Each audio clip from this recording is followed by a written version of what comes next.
Le champagne pétillait dans les flûtes de cristal, mais pour Amélie, il avait le goût amer de la cendre. Debout près d'une colonne drapée de satin blanc, elle observait le tourbillon de la réception de mariage de sa sœur Clara. Chaque éclat de rire, chaque flash d'appareil photo semblait souligner sa propre invisibilité. Sa robe, d'un bleu nuit simple mais choisie avec soin, se sentait désespérément sobre au milieu des dentelles et des paillettes que sa mère, Hélène Dubois, avait manifestement encouragées chez les invités. Le luxe criard de la salle de réception, louée à grands frais dans un château de la région, contrastait violemment avec le sentiment de gêne qui nouait l'estomac d'Amélie. Elle aperçut sa mère, rayonnante et fausse dans sa robe griffée couleur lavande, glissant d'un groupe à l'autre, récoltant les compliments comme un général ses médailles. Leurs regards se croisèrent un instant. Aucun sourire maternel, juste ce rapide coup d'œil évaluateur qu'Amélie connaissait trop bien, celui qui la cataloguait, encore et toujours, comme l'éternelle déception. La « petite pauvre », comme Hélène aimait le susurrer, juste assez fort pour être entendue, lors des réunions de famille. Pauvre, non pas par manque d'argent même si personne ne semblait s'en soucier mais par manque d'ambition aux yeux de sa mère. L'ambition, pour Hélène, se mesurait en carats, en mètres carrés et en alliances stratégiques. Clara, sa sœur, resplendissante dans sa robe meringue, semblait flotter. Elle riait, peut-être un peu trop fort, au bras de son nouveau mari, un homme dont l'aisance financière était le principal titre de gloire aux yeux d'Hélène. Amélie aimait sa sœur, vraiment, mais un fossé s'était creusé entre elles, alimenté par les comparaisons incessantes de leur mère. Clara avait suivi le chemin tracé, Amélie s'en était écartée, cherchant quelque chose que sa famille ne pouvait, ou ne voulait pas, comprendre. Son père, lui, se tenait près du bar, un verre à la main, l'air vaguement perdu. Il avait toujours été l'ombre discrète de sa femme, un homme doux écrasé par une personnalité flamboyante. Amélie sentit une pointe de tristesse pour lui, mêlée à une vieille rancœur. Pourquoi n'avait-il jamais osé la défendre? Soudain, le tintement d'une cuillère contre un verre attira l'attention. Hélène se tenait près de la table d'honneur, un micro à la main, prête pour son discours. Le cœur d'Amélie se serra. Elle connaissait ce sourire mielleux, cette lueur prédatrice dans ses yeux. Quelque chose allait arriver. Mes chers amis, ma chère famille. Commença Hélène d'une voix pleine d'une émotion feinte. Elle parla de Clara, de son bonheur, de la fierté qu'elle ressentait. Puis, son regard balaya l'assemblée et s'arrêta, lourd de sens, sur Amélie. Quelle joie de voir ma fille aînée si bien mariée, si épanouie. Sa voix monta d'un cran, faussement badine. On espère tout ça pour nos enfants, n'est-ce pas? Bon. Elle marqua une pause théâtrale, accompagnée d'un petit rire condescendant. Pour certaines, il faudra sans doute être plus patiente. Ou moins exigeante. Elle désigna Amélie d'un geste vague de la main. Notre Amélie, par exemple. Toujours si, simple. Si discrète. Avec ses petits projets. Disons qu'elle a d'autres priorités que de nous trouver un gendre. Le rire se fit plus franc, plus cruel. Enfin, il faut de tout pour faire une famille. La petite pauvre de la famille ne se mariera jamais, mais elle est gentille. Le silence tomba, lourd, gêné. Quelques rires forcés éclatèrent, vite étouffés. Des regards pleins de pitié convergèrent vers Amélie. Elle sentit le rouge lui monter aux joues, une vague de chaleur et d'humiliation pure. C'était pire que tout ce qu'elle avait imaginé. Devant tout le monde. Au mariage de sa sœur. Les larmes lui piquèrent les yeux, mais une colère froide, profonde, monta en elle, chassant la douleur. Assez. C'en était assez. Elle vit un homme, près de la porte, la regarder fixement. Un visage vaguement familier, peut-être un ancien camarade d'université du marié? Il n'avait pas l'air amusé, plutôt, intrigué. Concentré. Ce regard lui donna une impulsion inattendue. D'un pas calme, presque trop calme, Amélie s'avança. Elle n'avait pas besoin de micro. Sa voix, habituellement douce, porta dans le silence soudain tendu, claire et étonnamment ferme. Pauvre, maman? Tous les regards se tournèrent vers elle. Hélène sembla surprise par cette interruption, puis un sourire narquois étira ses lèvres. Elle s'attendait sans doute à des pleurs, des excuses. Elle n'allait pas les avoir. Peut-être, continua Amélie, son calme désarçonnant sa mère plus sûrement que des cris, parce que j'ai choisi d'investir discrètement toutes mes économies depuis 5 ans, non pas dans des robes hors de prix ou des dîners mondains. Elle marqua une pause, laissant ses mots infuser l'atmosphère électrique. Mais dans le projet qui vient de remporter le Grand Prix de l'innovation sociale hier soir. Ce projet dont tu te moquais sans cesse, tu te souviens? Celui qui, selon toi, ne mènerait absolument nulle part. Un murmure parcourut la salle. Le Grand Prix de l'innovation sociale? C'était prestigieux. Certains invités échangèrent des regards surpris. Amélie posa son regard sur son père, qui avait pâli visiblement. Ou peut-être, maman, faisais-tu référence à l'hypothèque de cette maison, celle dont tu aimes tant vanter le standing? Celle que j'ai aidé papa à payer en secret le mois dernier, quand la banque menaçait de saisir? Le silence qui suivit fut absolu. Assourdissant. Chaque visage dans la salle était figé, stupéfait. La mâchoire d'Hélène semblait s'être décrochée, son teint passant du lavande au grisâtre. Clara avait la bouche ouverte, les yeux écarquillés, fixant sa sœur comme si elle la voyait pour la première fois. Le père d'Amélie baissa la tête, incapable de soutenir le regard de quiconque. Amélie resta là, droite, le cœur battant la chamade mais la tête haute. Le venin avait été recraché. La bombe venait d'exploser. Et dans les décombres fumants de cette réception de mariage, une nouvelle partie commençait. La sienne. Le silence assourdissant qui avait suivi la double révélation d'Amélie vola en éclats. Ce fut d'abord un murmure collectif, un bruissement de soie et de chuchotements stupéfaits. Le Grand Prix? Vraiment? L'hypothèque? Hélène ne nous avait jamais dit. Les visages affichaient un mélange de curiosité malsaine et de choc sincère. La façade dorée de la famille Dubois venait de se fissurer publiquement, laissant entrevoir des vérités bien moins reluisantes. Hélène Dubois, le visage congestionné, tenta de reprendre contenance. Mais c'est ridicule. Elle invente. Pour se rendre intéressante.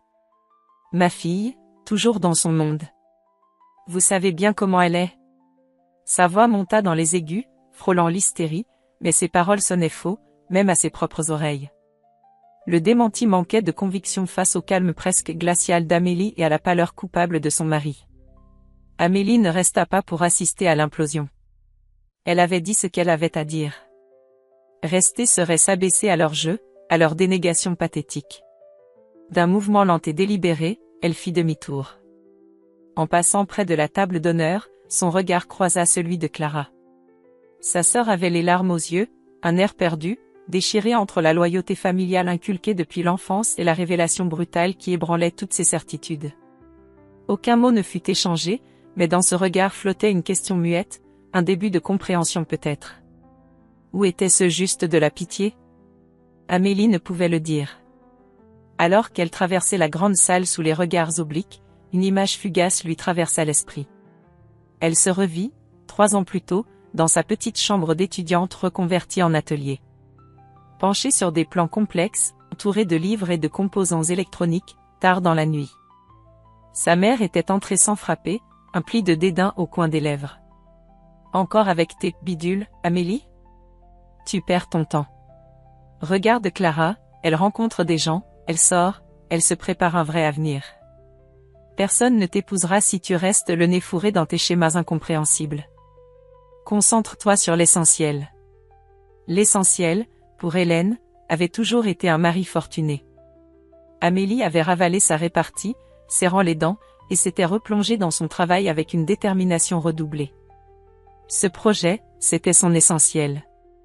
Elle poussa les lourdes portes du château et l'air frais de la nuit lui fouetta le visage, dissipant un peu le brouillard de tension. Les jardins étaient illuminés par des guirlandes discrètes. Le son étouffé de la musique et des rires forcés lui parvenait encore.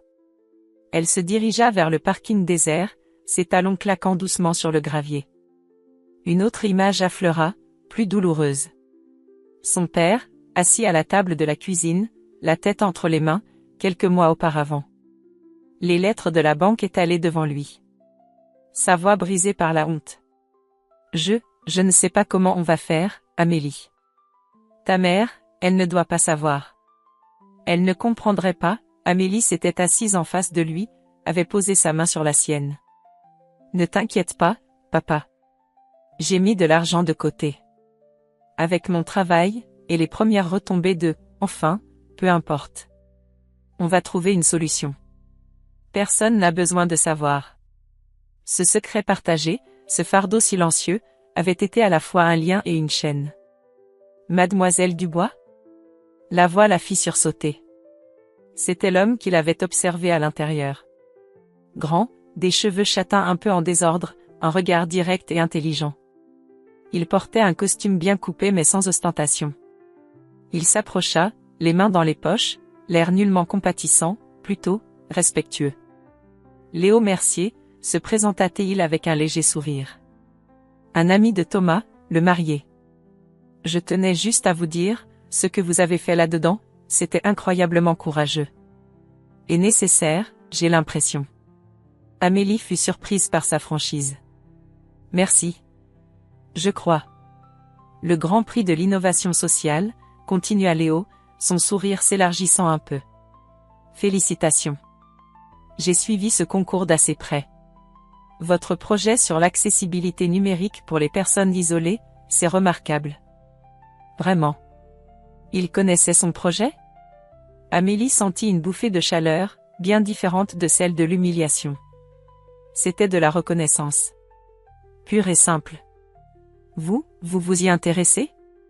Disons que l'innovation qui a du sens m'intéresse plus que les mondanités, répondit-il avec une lueur amusée dans les yeux, jetant un regard vers le château d'où s'échappait maintenant le son un peu trop fort d'une valse. Écoutez, je ne veux pas vous importuner. Mais si jamais, pour votre projet, ou juste pour parler. Il sortit une carte de sa poche. Simple, élégante. N'hésitez pas. Vraiment. Amélie prit la carte, leurs doigts s'effleurant brièvement. Merci, monsieur Mercier. Léo, s'il vous plaît. Il lui adressa un dernier signe de tête et s'éloigna tranquillement vers sa propre voiture. Restée seule dans la fraîcheur de la nuit, Amélie serra la petite carte rectangulaire dans sa main. Elle monta dans sa vieille voiture, le seul luxe, visible, qu'elle s'était permis après des années d'économie drastique. Le moteur tout sauta avant de démarrer. En s'éloignant du château illuminé, elle sentit enfin la pression retomber. Ses mains tremblaient légèrement sur le volant. Une larme roula sur sa joue, puis une autre. Pas des larmes d'humiliation, cette fois. Des larmes de soulagement, de tension relâchée, de tristesse aussi face au gâchis familial. Elle avait gagné une bataille ce soir. Mais elle savait, avec une certitude glaçante, que la guerre ne faisait que commencer. Dans le château, elle imaginait sans peine sa mère, Hélène, le masque de la bienséance enfin tombé, le visage déformé par une fureur froide. Elle la voyait déjà murmurer à l'oreille de Clara, ou peut-être pianoter rageusement sur son téléphone, cherchant des alliés, préparant sa contre-attaque. Hélène Dubois ne pardonnait jamais une humiliation publique. Amélie avait jeté un pavé dans la mare, elle devait maintenant se préparer à l'onde de choc. Et à la vengeance de sa mère. La route devant elle était sombre, mais pour la première fois depuis longtemps, Amélie sentait qu'elle tenait fermement le volant de sa propre vie. Les jours qui suivirent le mariage furent étranges pour Amélie, un mélange de calme retrouvé dans son petit appartement-atelier et de répliques sismiques de l'explosion qu'elle avait provoquée. Le téléphone sonna plus que d'habitude. D'abord, un journaliste d'un blog influx spécialisé dans l'innovation sociale, puis une radio locale. La nouvelle du Grand Prix, éclipsée initialement par le drame familial lors de la réception, commençait à faire son chemin. « Connectage, c'est bien ça ?» demanda la journaliste au téléphone, sa voix pleine d'un intérêt sincère qui réchauffa le cœur d'Amélie.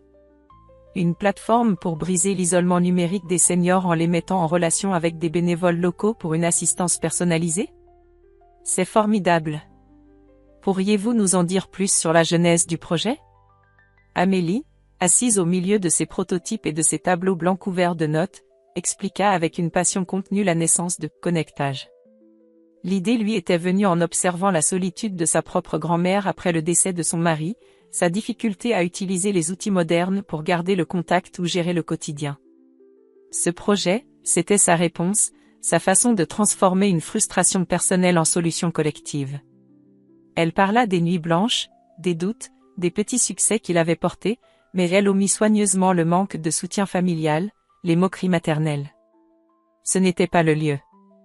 L'article qui parut le lendemain était élogieux, mettant en lumière l'impact concret de l'application, déjà plusieurs centaines de seniors reconnectés à leur communauté, des témoignages émouvants d'utilisateurs reconnaissants. Une vague de fierté submergea Amélie, pure et intense. C'était ça, sa richesse. Mais la reconnaissance extérieure ne pouvait masquer les tensions familiales. Ce fut Clara qui appela la première, sa voix hésitante au bout du fil. « Amélie ? C'est moi. » Silence. « Écoute, ce qui s'est passé au mariage. Maman elle est dans un état second. Elle ne parle que de ça. Mais... » Nouvelle pause. « Ce que tu as dit, sur ton projet, le Grand Prix, et sur papa et l'hypothèque. C'est vrai, tout ça. » Amélie respira profondément. « Oui, Clara. C'est vrai. Chaque mot. Mais pourquoi tu n'as rien dit? Surtout pour papa. J'aurais pu aider, peut-être. » Il y avait de la confusion dans sa voix, une pointe de reproche, mais aussi une nuance de culpabilité. Papa ne voulait pas que maman sache. Il avait trop honte. Et pour le projet? Amélie hésita. Disons que je n'avais pas besoin d'entendre une fois de plus que je perdais mon temps. J'ai préféré avancer seule. Maman dit que tu as fait ça pour l'humilier. J'ai fait ça pour me défendre, Clara. Elle m'a attaqué devant tout le monde. Je n'allais pas rester là et encaisser, pas cette fois. Le silence s'installa de nouveau, lourd. Je ne sais plus quoi penser, Amélie. Tout est si compliqué. Clara raccrocha peu après, laissant Amélie avec un sentiment de tristesse. Sa sœur était prise au piège, comme toujours. La conversation avec son père fut encore plus difficile. Il l'appela un soir, sa voix basse et chargée de remords. « Amélie, ma chérie. Je suis tellement désolée. Pour tout. Pour le mariage, pour mon silence. Tu as été si courageuse. Si généreuse. » Il semblait au bord des larmes. « Mais Hélène, elle est intraitable. Elle crie que tu as sali notre nom, que tu as tout gâché. Elle me rend la vie impossible. »« Ce n'est pas de ta faute, papa, » dit Amélie, fatiguée soudain. « Mais tu ne peux pas la laisser continuer à dicter sa loi et à mépriser tout ce qui ne correspond pas à ses standards. Pour elle, et pour toi aussi. Je sais, tu as raison, mais c'est si difficile. » La conversation s'acheva sur cette note d'impuissance, laissant Amélie avec un goût amer. Au milieu de ce tumulte émotionnel, un message inattendu apparut sur son téléphone. Léo Mercier. « Bonjour Amélie. J'espère que vous allez bien après tout ça.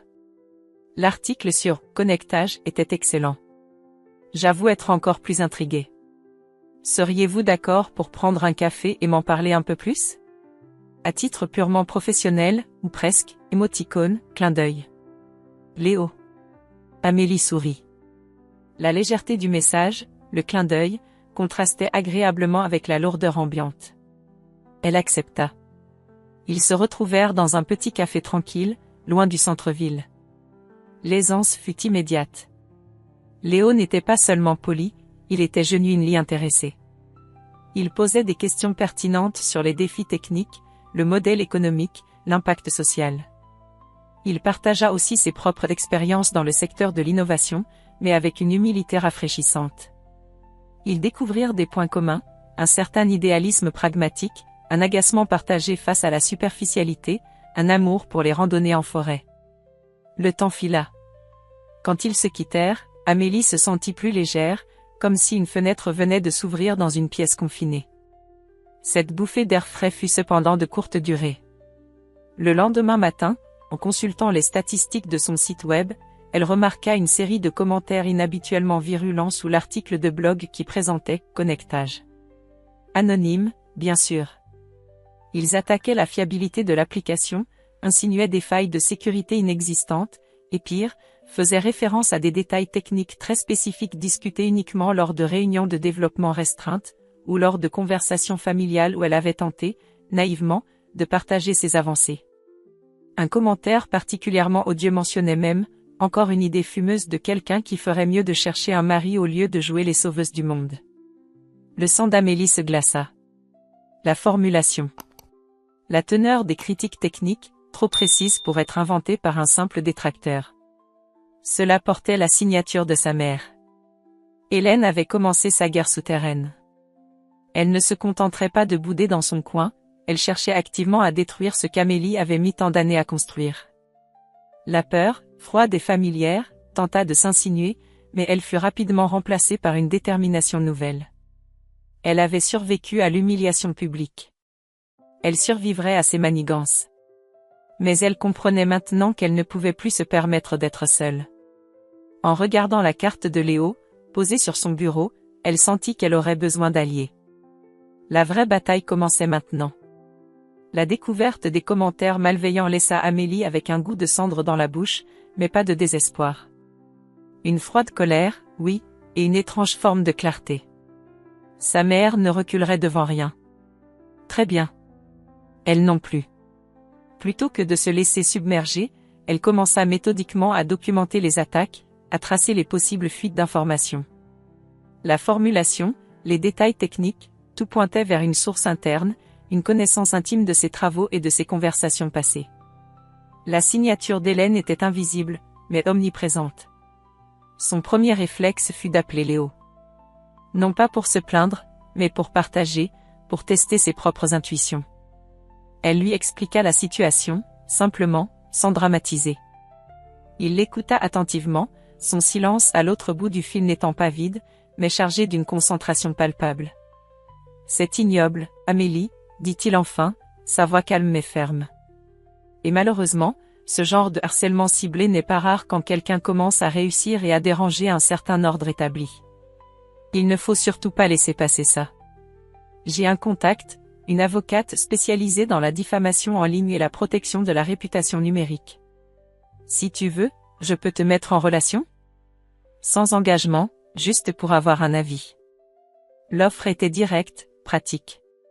Amélie sentit une vague de gratitude. « Oui, Léo. Merci. Ce serait vraiment utile. » Savoir qu'elle n'était pas seule face à cette malveillance lui donna une force nouvelle. Leur conversation dériva ensuite, trouvant un réconfort inattendu dans l'échange sur des sujets plus légers, consolidant ce lien naissant fait de respect et d'une évidente affinité. Le soutien arriva aussi d'une source plus ancienne. Un email de Madame Leroy, sa professeure d'informatique à l'université, une femme brillante et exigeante qui avait été l'une des premières à croire en ses capacités. « Chère Amélie, quelle fierté de lire cet article sur votre succès. Je me souviens de votre projet de fin d'études, déjà si prometteur. Ne laissez personne vous décourager. Si je peux vous aider en quoi que ce soit, n'hésitez pas, ce message simple, sincère, fut comme un baume. » Au même moment, le témoignage vidéo d'un octogénaire expliquant, les larmes aux yeux, comment « Connectage » lui avait permis de renouer avec ses petits-enfants exilés à l'étranger, commença à circuler sur les réseaux sociaux locaux, offrant un contrepoint puissant aux critiques anonymes. Le combat serait rude, mais elle avait des alliés. Hélène, cependant, passa à la vitesse supérieure. Les commentaires en ligne n'étaient qu'un échauffement. Amélie était en négociation avancée avec un fonds d'investissement solidaire pour financer l'expansion nationale de « Connectage ». C'était l'étape cruciale pour pérenniser son projet. Soudain, le ton de son interlocuteur principal changea. Monsieur Durand, d'abord enthousiaste, devint distant, évasif. Lors d'un appel tendu, il finit par lâcher, mal à l'aise, « Écoutez, mademoiselle Dubois, nous avons reçu, disons, des informations préoccupantes. Des échos sur une certaine instabilité personnelle, des tensions familiales qui pourraient nuire à votre concentration, et même quelques doutes sur la fiabilité à long terme de votre structure. » Amélie comprit immédiatement. Ces informations, monsieur Durand, d'où proviennent-elles exactement? D'une source anonyme, je parie? Ou peut-être d'une femme très bien mise, très convaincante, qui se présente comme une mère inquiète? Le silence gêné de monsieur Durand fut une réponse suffisante. Hélène avait frappé fort, utilisant son réseau et son apparence respectable pour distiller le poison du doute là où ça ferait le plus mal. Le téléphone sonna de nouveau. Clara. Sa voix était un murmure paniqué. Amélie. Maman, elle est folle de rage. Elle m'a demandé, elle voulait que je lui donne les codes d'accès de ton ancien ordinateur portable qui est resté à la maison. Elle dit qu'elle veut prouver tes mensonges. J'ai refusé, mais elle me met une pression terrible. Elle dit que tu nous détruis tous. Je ne sais pas quoi faire. Ne fais rien, Clara, répondit Amélie, son cœur serré pour sa sœur, prise en étau. Ne te mêle pas de ça. C'est ma bataille, pas la tienne. Reste en dehors, protège-toi.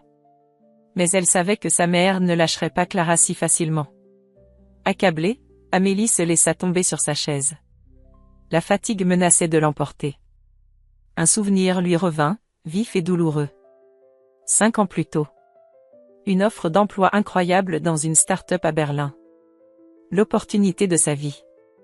Elle avait préparé ses valises, le cœur battant d'excitation et d'appréhension. Et puis, un appel de son père. Voix blanche.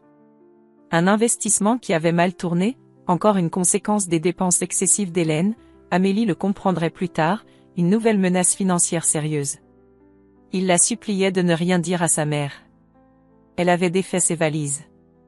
Elle avait pris un poste alimentaire, moins prestigieux, mais qui lui permettait de rester près de son père et de l'aider discrètement, tout en développant Connectage sur son temps libre. Ce sacrifice, personne ne le connaissait.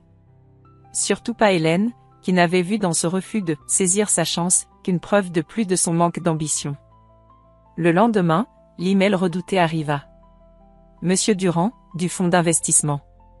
Suite à notre conversation et aux éléments portés à notre connaissance, nous sommes au regret de suspendre notre décision d'investissement pour le moment. Réévaluerons dans quelques mois. La langue de bois habituelle. C'était un coup dur. Très dur. Sans ce financement, l'avenir de Connectage était compromis. Le sabotage de sa mère n'était plus une nuisance, c'était une menace existentielle. Amélie fixa le plan d'expansion accroché au mur, les villes ciblées, les emplois qu'elle espérait créer. Non. Elle ne laisserait pas Hélène détruire tout ça. La confrontation n'était plus évitable. Elle était devenue vitale. L'occasion se présenta sous la forme d'une soirée de réseautage pour les entrepreneurs sociaux de la région, un événement où Amélie devait brièvement présenter Connectage suite à son Grand Prix. C'était une chance de rétablir la confiance après le retrait de l'investisseur, de nouer de nouveaux contacts vitaux. Elle se sentait tendue mais déterminée. Léo était là, venu en simple auditeur intéressé, mais sa présence discrète dans la salle était un roc silencieux pour Amélie. Elle remarqua aussi, le cœur serré, la présence de son père et de Clara, près du fond, l'air mal à l'aise. Puis elle la vit. Sa mère, Hélène, impeccable dans un tailleur coûteux, un sourire glacial aux lèvres, discutant avec une aisance feinte avec d'autres invités. Elle n'avait pas été invitée. Sa présence était une déclaration de guerre. Amélie fit sa présentation. Elle parla avec clarté et passion de Connectage, des vies changées, des défis, de sa vision pour l'avenir. Elle sentait les regards bienveillants, l'intérêt suscité. L'espoir renaissait. Puis vint la session de questions-réponses. Une main se leva, impérieuse. Hélène. Amélie, ma chérie, commença Hélène d'une voix forte, faussement douceâtre, captant l'attention de toute la salle. C'est admirable, tout ça. Vraiment. Mais ne penses-tu pas que cette obsession pour ton projet te coupe un peu des réalités? De tes devoirs familiaux, par exemple? Elle se tourna vers l'auditoire. Ma fille est passionnée, vous savez. Parfois un peu trop. Au point d'en oublier les siens, de s'inventer des succès pour masquer peut-être certaines difficultés personnelles? Une certaine instabilité? Le venin était distillé, public, précis. Amélie sentit le sang quitter son visage, puis y revenir en une vague brûlante. Les murmures reprirent.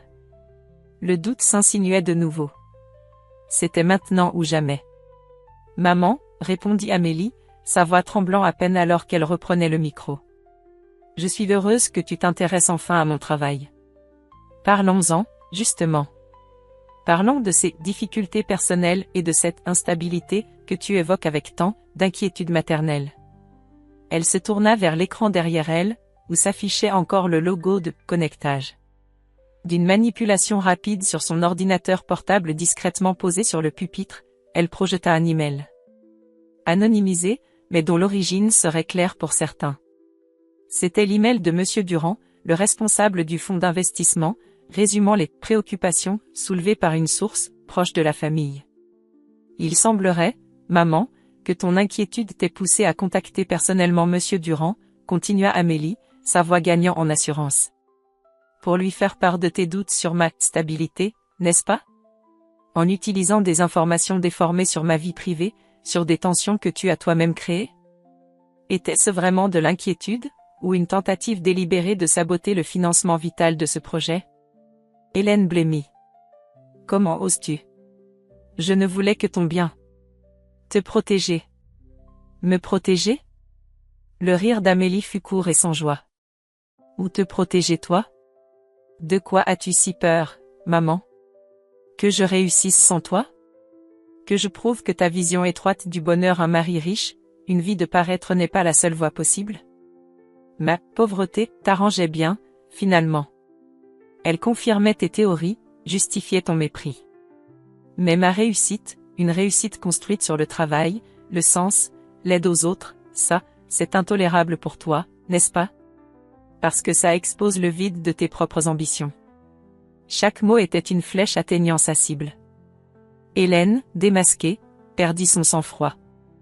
Mais enfin, qui va te croire? Tu es seule. Regarde. Même ta famille ne te soutient pas. Elle se tourna vers Clara, les yeux implorants et furieux. Clara. Dis-leur. Dis-leur comment elle nous a toujours méprisés, comment elle s'est isolée.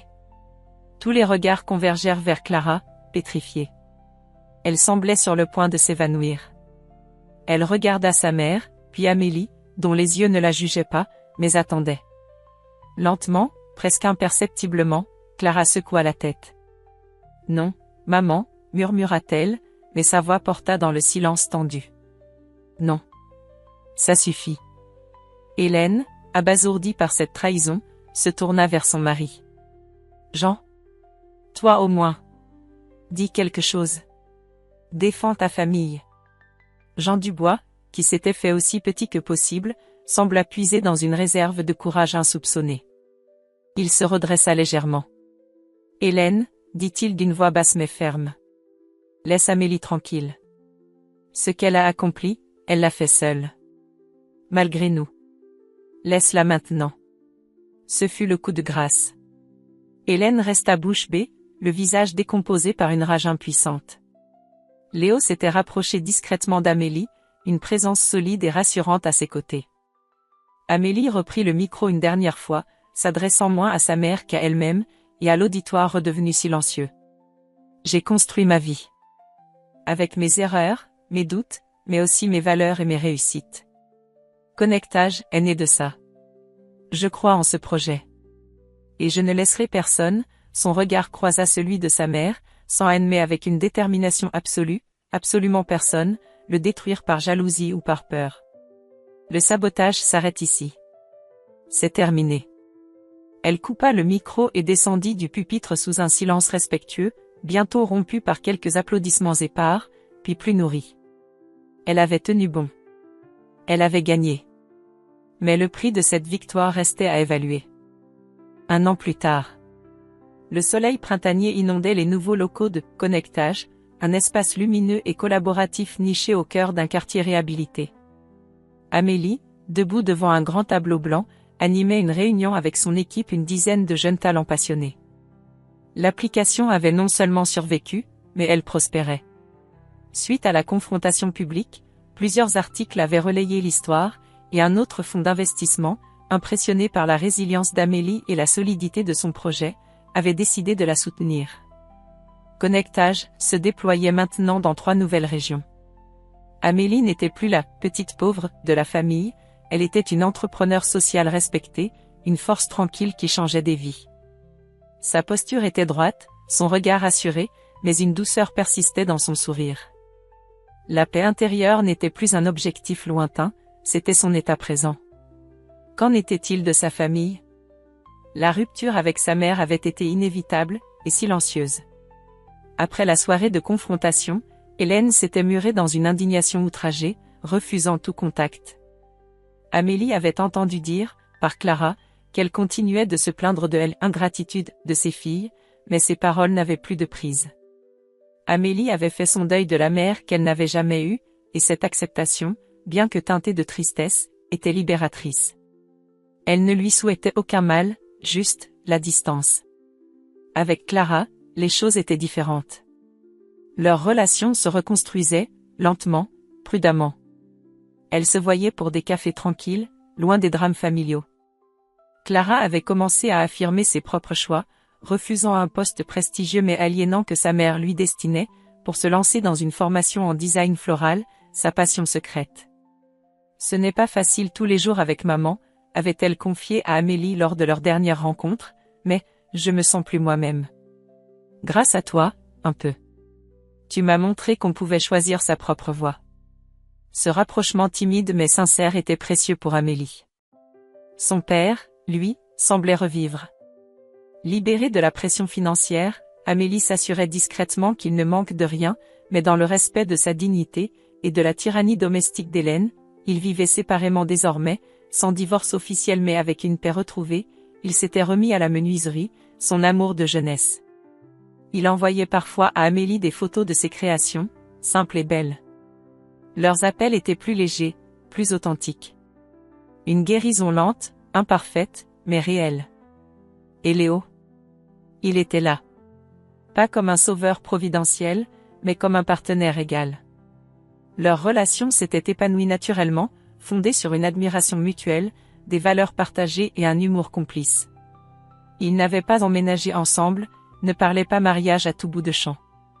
Leur bonheur se nichait dans des moments simples, des randonnées en forêt où ils refaisaient le monde, des soirées tranquilles à cuisiner ensemble dans l'appartement d'Amélie, le soutien indéfectible qu'il lui apportait quand le doute ou la fatigue pointaient. Il était son confident, son amant, son meilleur ami. Ce soir-là, il l'attendait à la sortie du bureau, un sourire chaleureux aux lèvres. « Prête pour notre week-end déconnecté ?» lui demanda-t-il, prenant sa main. Sentir sa paume contre la sienne, solide et familière, était pour Amélie le plus beau des ancrages. Plus tard dans la soirée, alors qu'elle préparait son sac pour leur escapade, Amélie remarqua une lettre posée sur son bureau, arrivée ce matin-là. L'écriture tremblante était celle d'une personne âgée. Elle l'ouvrit. C'était une lettre de Madame Girard, l'une des premières utilisatrices de « connectage » dans une région rurale isolée. « Chère Amélie, je voulais juste vous dire merci. Avant votre application, mes journées étaient si longues. Mon fils vit loin, mes vieux amis disparaissent. Je me sentais comme une ombre. Grâce à vous, j'ai rencontré Hélène, une jeune bénévole qui vient me voir chaque semaine. On discute, elle m'aide avec cette maudite tablette, on rit beaucoup. L'autre jour, elle m'a aidé à parler en vidéo avec mon petit-fils pour son anniversaire. Voir son visage, c'était le plus beau cadeau. Vous n'avez pas seulement créé une application, mademoiselle. Vous avez rallumé une lumière dans ma vie. Ne laissez jamais personne vous dire que ce que vous faites n'est pas important. Avec toute ma gratitude, Yvonne Girard. Les larmes montèrent aux yeux d'Amélie. Des larmes chaudes, douces, celles de la reconnaissance et du sens trouvé. Elle relut la dernière phrase, « Ne laissez jamais personne vous dire que ce que vous faites n'est pas important. » C'était ça, sa vraie richesse. Pas les prix, pas la reconnaissance médiatique, mais cette connexion humaine, cette étincelle ravivée dans les yeux d'une Yvonne Girard. Léo entra doucement dans la pièce et la vit, ému. Il s'approcha, lut la lettre par-dessus son épaule et passa un bras réconfortant autour de ses épaules. « C'est pour ça que tu fais tout ça, » murmura-t-il. Amélie hocha la tête, un sourire traversant ses larmes. Elle se tourna vers la fenêtre. La ville scintillait sous les étoiles. Son chemin n'avait pas été facile. Il y aurait d'autres défis, d'autres combats. Mais elle n'était plus la jeune femme blessée, écrasée par le jugement des autres. Elle était Amélie Dubois, créatrice de liens, maîtresse de son destin. Elle avait trouvé sa voie, sa place, son amour. Et dans le reflet de la vitre, elle vit une femme libre, forte, et profondément, incroyablement heureuse. Son avenir lui appartenait. Et il s'annonçait lumineux.